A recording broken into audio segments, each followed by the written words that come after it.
부처님께 진심으로 감사드립니다.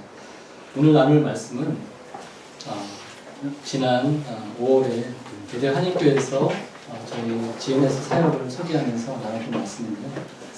고민을 했습니다. 매일 성경 본문 말씀을 가지고 고린도서 말씀을 가지고 나눌까 하다가 목사님께서 제 사역을 좀 소개하고 왜 이 사역을 하게 되었는지 그런 이야기를 좀 나눴으면 좋겠다는 말씀을 주셔서 지난번에 나눴던 말씀을 다시 한번 나누도록 했습니다. 오늘 본문 말씀은요, 고린도전서 9장 22절입니다.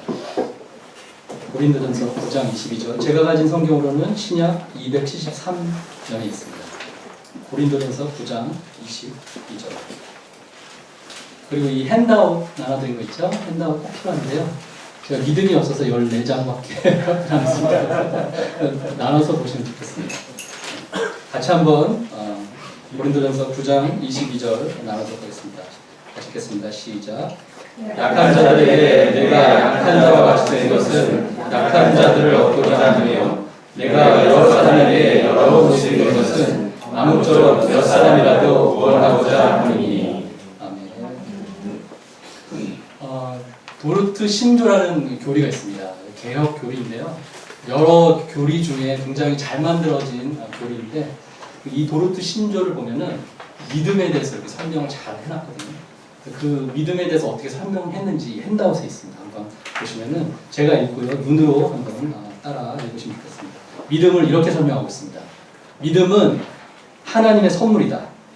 이는 하나님께서 단지 사람에게 제안하신 뒤 받을지 거절할지는 사람의 의지에 맡기시는 것이 아니라 하나님께서 사람에게 실제로 믿음을 수여하시고 불어넣으시고 주입하시기 때문이다. 더욱이 하나님께서 믿을 능력을 수여하신 뒤 사람의 의지가 믿기로 동의하거나 믿는 행동을 하기를 기다리시는 의미에서 선물도 아니다. 오히려 소원을 두고 행하게 하시며 모든 것을 모든 사람 가운데서 이루시는 하나님께서 믿으려는 의지와 믿는 행동을 둘 다 사람 안에 만드시는 의미로 선물이다. 이것이 믿음이라고 소개하고 있는데요. 보시면은 혹시 펜 있으시면 수요하시고 한번 줄여주겠어요. 수요하시고 불어 넣어주시고 주입하시고. 그러니까 믿음은 내가 내 실력으로 내 지식으로 내 지능으로 얻는 게 아니라 어떻게 된다고요? 하나님이 불어 넣어 주시고 수여하시고 주입하시기 때문에 받게 된 것이다. 내가 선행을 행함으로 주시는 것이 아니라 하나님이 그렇게 주시는 것이다 라고 설명하고 있는데요. 아담이 타락한 이후로 우리는 절대 우리의 노력으로 믿음을 가질 수 없게 되었습니다. 이렇게 도르트 신조에서 소개하고 있는데 어떤 분은 제가 이 말씀을 이렇게 나누면 사람들이 모여서 교리 이렇게 만든 거 아닙니까? 그분들의 말을 어떻게 이길 수 있습니까? 그렇게 말하는 분도 있어요. 근데 교리 같은 것은요, 사실은 성경 말씀을 이렇게 충분히 여러분들이 연구해서 합의에 이른 것을 정리한 것인데요. 어떤 본문을 근거로 해서 이 말씀 하셨나요? 에베소서 2장 8절과 9절에 그 내용이 있습니다. 한번 핸드업 보시면요. 같이 한번 읽어볼까요? 에베소서 2장 8절, 9절 시작. 너희는 그 은혜에 의하여 믿음으로 말미암아 구원을 받았으니 이것은 너희에게서 난 것이 아니요 하나님의 선물이라. 행위에서 나는 것이 아니니 누구든지 자랑하지 못하게 하려 합니다. 뭐라고 나오죠? 은혜에 의해서 믿음을 받는 것이죠. 은혜에 의해서. 그래서 그 믿음으로 말미암아 구원을 받았다. 너희에게서 난 것이 아니다. 너희의 행위로 난 것이 아니다. 그리고 그래서 자랑하지 못하게 함이라. 이렇게 에베소서에서 나오고 있습니다. 그렇기 때문에 근본적으로요, 우리가 이런 말 하잖아요. 값싼 믿음, 값싼 은혜, 그런 말 하는데요. 근본적으로는 그 말을 틀린 말이에요, 사실은. 왜냐하면 믿음은 주님께서 주신 값비싼 믿음인데, 값비싼 은혜인데, 그 믿음을 가졌다고 설명하고 주장하는 사람들의 삶이, 저를 포함한 삶이죠. 그 삶이 값싸게 보이기 때문에 값싼 믿음, 값싼 은혜라고 말할 뿐이지, 본질적으로는 믿음은 값비싼 믿음이다. 왜냐하면 주님이 주입해 주시고 수용하신 것이기 때문에. 그래서 우리가 이런 찬양을 부릅니다. 내가 지금까지 지내온 것은 주의 은혜라, 주의 은혜라. 지금까지 지내온 것은, 내가 이 자리에 서 있는 것은 주의 은혜라, 주의 은혜라. 이런 고백이 나올 수밖에 없는 것입니다. 자, 주님께서 우리 안에 이제 믿음을 주입하셨잖아요. 수요하셨잖아요. 집어넣어 주셨잖아요. 그 다음에 어떤 일이 벌어질까요? 그 믿음이 자랍니다. 성장합니다. 증폭합니다. 그러면서 나오는 현상이 뭔가 하면 막 예배를 사모해요. 네. 저 지난주 그 교목사님 말씀을 계속 일주일 내내 묵상했거든요. 아쉽게도 제가 설교하게 돼서 좀 덜 사모하게 됐는데, 정말 막 그 목사님 말씀을 이렇게 묵상하니까 너무 예배에 막 가고 싶은 거예요. 너무 사모하는 마음이 생기고, 그러한 마음이 생기고요. 두 번째, 훈련을 받고 싶은 마음이 생깁니다. 네. 우리 기독교 변증 하잖아요. 네. 그런 훈련을 받고 싶은 마음이 자꾸 커지고요. 또 세 번째로, 이 복음을 전하고 싶은, 복음을 전파하고 싶은 마음이 막 생겨납니다. 오늘 본문을 적은 사도 바울은 이전에는 어떤 사람이었어요? 복음을 전파하는 사람을 막 잡아 넣었던 사람이었습니다. 그런데 믿음을 넣어주시고 그 믿음을 받고 난 후에 어떻게 됐습니까? 복음을 정말 강력하게 전파하는 사람이 되었던 것입니다. 그러니까 죄인이 되었을 때, 하나님의 원수가 되었을 때는 절대로 할 수 없는 일이 바로 복음 전파입니다. 그런데 믿음을 주시니까 이제 본격적으로 그 복음을 전하게 되는데요. 우리도 마찬가지죠. 우리도 여기 계신 분들도 주님께서 믿음을 불어넣어 주셨기 때문에 이 자리에 와 앉아 있는 것입니다. 그리고 믿지 않은 사람 보면 왠지 안타까운 마음이 들고 복음을 전하고 싶은 그러한 마음이 생기는 것입니다. 하지만 우리 안에 그 죄성이 여전히 있어서, 그래, 맞아, 나한테 믿음을 주셨는데 복음을 전해야지. 그러면서도 또 뭔가 그 죄성이 나를 누르는 그 무엇인가가 있지만, 또 이렇게 주일날 또 말씀 공부를 하면서 우리의 심령이 막 들썩거립니다. 맞아, 교회 나가면 복음을 전해야지. 누가 지금 생각나실 것입니다. 그 사람에게 복음을 전해야지. 저도 생각나는 사람이 몇 명 있어요. 그분을 만나면 이 복음을 전해야지. 그러한 마음이 생기게 되는 것입니다. 자, 주님께서 믿음을 주셨기 때문에 우리가 복음을 전하고 싶은 마음이 생겼다고 했는데요. 조건이 하나 있습니다. 조건이 뭐냐면 약한 자가 돼요.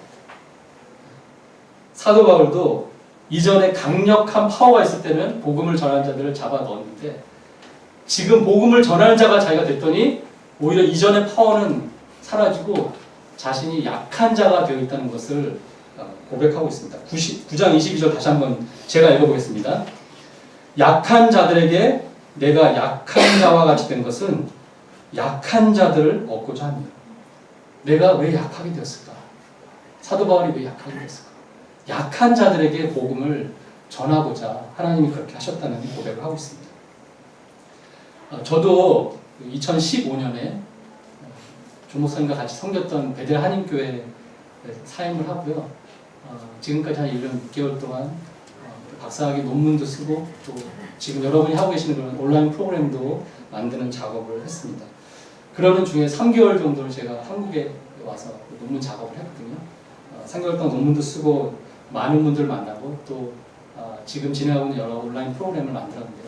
멘토링 프로그램, 온라인 제자 훈련, 또 우리 M 자매님이 현재 하고 계시는 외국어를 쉽게 배우는 과목, 또 방금 읽었던 도르트 신조, 이런 것을 가르쳐드리는 교리 교육, 또 일주일에 60분 기도합시다라고 해서 60분 기도라는 것도 만들었고요. 또 여러분이 지금 너무너무 좋아하시는 기독교 변증을 또 기획하고 만드는 그런 과정이 있었습니다. 가만히 생각해 보니까 이런 것을 만드는데, 이런 것을 진행하는데 그냥 상식적으로 생각해서 한 3년은 걸렸을 거라 생각이 들어요. 근데 주님께서 좋은 분들을 많이 만나게 하셔서 같이 사역을 하게 하시고 그래서 이거를 1년 6개월 만에 하게 하셨습니다. 근데 그런 과정에 좀 어려움이 생겼어요. 육체적으로도 어려움이 생겼고 가장 중요한 것은 정신적으로 지금은 다 이제 말끔히 다 괜찮은데 지난해까지만 해도 정신적으로 이게 뭐지 막 그런 정신적인 어려움이 생기더라고요. 그래서 주님께 여쭤봤습니다. 기도하면서 주님, 그래도 제가 나름대로 주님의 사역을 위해서 이렇게 사역도 내려놓고 새로운 것을 시작하고 있는데 또 이렇게 빨리빨리 모든 게 진행되고 있는데 왜 이런 일이 벌어지죠? 저 왜 이렇게 약해졌죠? 정신적으로 막 힘드니까 되게 갈등이 생기더라고요. 그런데 바로 그 질문을 할 때 제가 고린도전서 말씀을 묵상하고 있었습니다. 이렇게 영어로도 읽고 한국말로도 읽고 또 헬라어로도 읽고 이렇게 읽으면서 막 묵상하고 있는데 오늘 본문 말씀을 저한테 이렇게 하셨어요. 9장 22절 약한 자들에게 내가 약한 자와 같이 된 것은 약한 자들을 얻고자 하며 약한 자들을 얻으라고 약한 자들에게 복음을 나누라고 나를 이렇게 약하게 하셨구나. 근데 실제 제가 3개월 동안 논문 작업하고 또 여러 프로그램 작업을 하면서 많은 사람들을 만났는데요. 한국이 제가 89년에 미국 갔거든요. 이미 20몇 년 동안 한국이 정말 많이 성장했더라고요.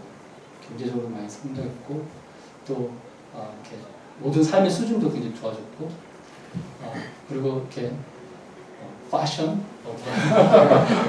너무 좋아졌고 피부도 막 너무 좋으시더라고요. 다들 막 저는 뭐 창피해 돋달릴 정도로 그렇게 겉으로 굉장히 화려해지고 참 좋아졌는데 뭔가 대화를 나눠보거나 이렇게 지나가면서 이렇게 사람들 이렇게 만나 잠깐 대화하잖아요. 그럼 뭔가 속 사람이 상했구나. 뭔가 상했구나. 이게 뭐지? 그런 걸 이렇게 자주 느끼게 되었어요. 그러던 중에 목회자들 분들이랑 이제 대화를 나누는 적이 있었거든요. 그래서 어떤 목회자분이 이제 TV에 이제 나왔다고 하더라고요. 한국은 지금 집단 트라우마의 영향력 안에 있다. 그래서 말씀을 이렇게 쭉 들어보니까 어떤 이야기냐면 6.25 전쟁으로 인해서 집단 트라우마가 생겼다는 거예요. 그래서 정신적인 치료, 상담을 받고 넘어갔어야 되는데 그 대신에 경제 부흥에 온 국민이 다 매달려서 거기에 그래서 경제 부흥은 이뤘는데 어떤 결과가 나왔냐면 그 전쟁 이후의 세대들이 정신적으로 어려움이 생겼다고. 그래서 집단 트라우마의 영향이 이렇다고 말씀하시더라고요. 그래서 참 맞는 것 같다는 생각이 들어서 막 열심히 이렇게 책을 찾아보고 이렇게 인터넷에 리서치를 해봤거든요. 그리고 GNS 제가 섬기는 GNS 웹사이트에 이런 글을 올렸습니다. 핸드아웃에 있는데요. 한번 제가 그 내용을 같이 읽어보겠습니다. 한국 전쟁이 21세기를 사는 한국인들에게 집단 트라우마 영향을 미쳤다는 분석이 여기저기서 들립니다. 위에 소개한 코리아 헤럴드의 기사를 보면 한국 전쟁 당시 한국인들은 모두 집단 트라우마를 경험했는데 이에 대한 어떤 전문적이고 심리 상담적인 치료를 받지 못했다고 합니다. 그랬기에 한국인들은 경제 개발에 대한 강박관념에 사로잡히게 되었습니다. 한국인들은 전쟁으로 마음의 상처를 입었고 치유가 필요한 사람들이라는 것을 모르고 살았습니다. 취리 대학의 연구에 따르면 이러한 트라우마는 자녀에게 반드시 영향을 미치게 되어 있습니다. 한국인의 집단 트라우마의 악순환은 자녀 세대에 계속 이어졌고 이러한 현상은 오늘날 세대가 정신적인 문제를 앓게 만들었습니다. 그 결과 가족 안에서 치유가 이루어지기 어렵게 됐다는 것입니다. 어렸을 때 여러 필요가 채워지지 않았을 것이고 이는 다른 사람을 배려하는 것에 서투른 사람으로 만들었을 것이고 다른 사람에는 아이들도 포함된다는 것입니다. 저는 이 글을 읽으면서 참으로 공감하면서 한국에서 회복, 리커버리, 사역이 필요함을 절실히 느끼게 되었습니다.